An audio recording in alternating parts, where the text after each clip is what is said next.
अस्सलाम वालेकुम दोस्तों, अभी से कुछ देर पहले सऊदी वजारत सेहत ने डेली कोरोना केसेस का रिपोर्ट जारी किया है।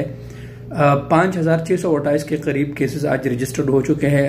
अल्लाहुम्मा रफ़अनी वबा, अल्लाह पाक हम सब मुसलमानों को इस वबा से बचाए।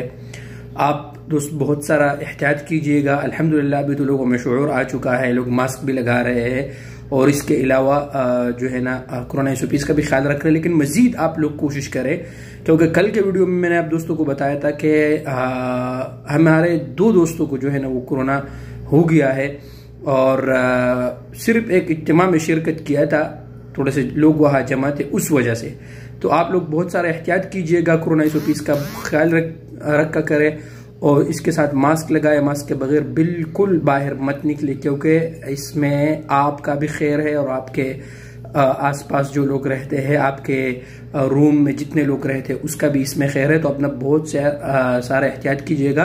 और अगर आपको कोई भी मसला हो, मतलब आपको जुकाम वगैरह हो, तो डायरेक्ट आप अपने सेहती से ले सकते हैं अपॉइंटमेंट, सीधे जाके टेस्ट कर ले वहाँ। और उसके बाद जो है ना आप खुदा न खास्ता अगर कोई मसला हो तो आप फिर करंटीन में रहे। तो आज की यही केसेस थी। आज अल्लाह पाक हम सब मुसलमानों पर रहम फरमाए और अल्लाह पाक की सुबह को ख़त्म करे।